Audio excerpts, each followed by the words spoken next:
Chissà cosa avranno pensato i sindaci del Veneto e in particolare Mario Conte quando si sono sentiti definire ieri sera dal Presidente del Consiglio sentinelle, antenne, come se stessero lì ad assistere passivamente a quello che sta accadendo. I sindaci sono in prima linea, in trincea, sempre, ogni giorno, senza munizioni e senza armi, perché non gliele mandate, caro Presidente del Consiglio. E ancora una volta avete dimostrato di essere indifferenti e cinici con il territorio, mandando pochi soldi per gli indigenti e li affidate ai sindaci, perché quando ci sono gatte da pelare sono loro le vittime prescelte. E poi 4,3 miliardi di euro a chi? Alle famiglie, alle imprese che non lavorano da oltre un mese, che sono alla canna del gas.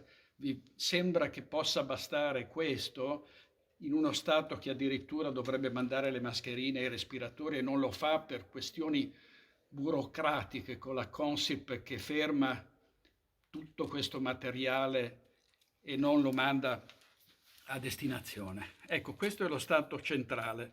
E allora, siccome molti dicono cosa suggerisce lei che ha delle critiche da muovere, allora credo che si possa fare già qualcosa mettendo subito da domani nei conti correnti dei Veneti il residuo fiscale di 15 miliardi che ci dovete, che invece vi trattenete. Contiamo non 5 milioni di veneti, ma 4 milioni e pensiamo quindi che 4.000, 5.000 euro nelle tasche dei cittadini del Veneto possano essere già qualcosa. Domani però, sul conto corrente e non tra un mese.